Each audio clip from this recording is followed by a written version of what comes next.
नमस्कार दोस्तों, आज की वीडियो में हम बात करेंगे बेस्ट पोर्टफोलियो फॉर बिगिनर्स की। कई लोग हैं जो स्टॉक मार्केट में अपनी शुरुआत करना चाहते हैं, जो ये सोचते हैं कि हम अपनी थोड़ी सी सैलरी का यूज करके कुछ इनकम और भी जोड़ सकते हैं। ऐसे में वो पता क्या करते हैं, वो बड़े इन्फ्लुएंसर की वीडियो देखते हैं और सीधा ऑप्शन ट्रेडिंग करने लगते हैं, जिसके कारण उनकी कहानी जो होती है शुरू होने से पहले ही खत्म हो जाती है। इसीलिए मैं आपको बताऊंगा बेस्ट पोर्टफोलियो के बारे में, जो आपके लिए बहुत ही फायदेमंद साबित हो सकती है। मैं आपको ये भी बताऊंगा कि कैसे आप 10,000 से 15,000 रुपए में अच्छा पोर्टफोलियो बना सकते हैं और कुछ अच्छा कमा सकते हैं। तो सबसे पहले हम बात करेंगे 60-40 पोर्टफोलियो की। आखिर ये 60-40 पोर्टफोलियो है क्या? तो 60-40 पोर्टफोलियो अमेरिकन इकोनॉमिस्ट हैरी मार्कोविट्ज के मॉडर्न पोर्टफोलियो के प्रिंसिपल पर आधारित है। इस टेक्निक के मुताबिक चाहे वो बड़ा इन्वेस्टर हो या छोटा इन्वेस्टर, सभी को अपनी सिचुएशन के हिसाब से ही ज्यादा रिस्क और ज्यादा रिवॉर्ड वाली पॉलिसी और इसके साथ साथ कम रिस्क कम रिवॉर्ड वाली पॉलिसी पर भी अपना काम करना चाहिए। हाई रिस्क हाई रिवॉर्ड का मतलब ये है कि स्टॉक कंपनी में शेयर्स में इन्वेस्ट करना,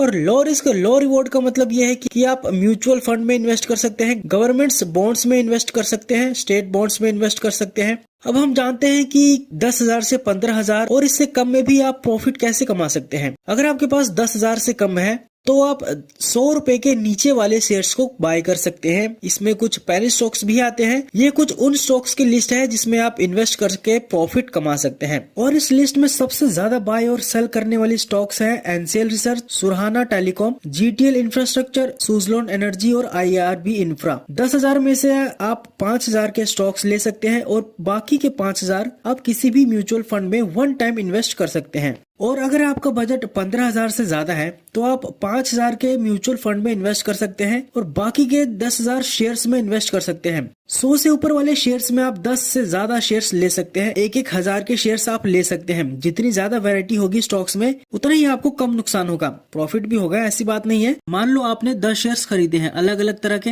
मान लो उसमें से 2 स्टॉक्स जो है वो प्राइस उसका नीचे आ जाता है, लेकिन जो 8 स्टॉक्स है उनके प्राइस ऊपर है। जो आपके 2 स्टॉक्स के प्राइस नीचे गए हैं उसका भी आपको नुकसान नहीं होगा, और ऊपर से फायदा होगा उनका जो 8 स्टॉक्स में आपके दाम ऊपर गए हैं। और इसके अलावा 5,000 तो आप इन्वेस्ट म्यूचुअल फंड में कर ही रहे हैं। अगर आपको शुरुआत में एक महीने में 5,000 का भी प्रॉफिट होता है तो बहुत ही बड़ी बात है। और वहीं आप जो 5,000 का प्रॉफिट होगा उससे भी आप एसआईपी शुरू कर सकते हैं, या पर मंथ 2,000, 3,000, 1,000 की पर मंथ एसआईपी कर सकते हैं। इस तरह आपकी जो लॉन्ग टर्म की इन्वेस्टमेंट है उसकी पॉलिसी बन जाएगी, और इसी हिसाब से आप अपने बजट के हिसाब से 5 से 7,000 के बीच में कमा सकते हैं, जो की एक बहुत ही बड़ी रकम है एक बिगिनर्स के लिए। तो आज की वीडियो में इतना ही। देखते रहिए स्टॉक रिसर्च एंड ग्रोथ। अगर आपने हमारे चैनल को सब्सक्राइब नहीं किया है तो सब्सक्राइब जरूर करें।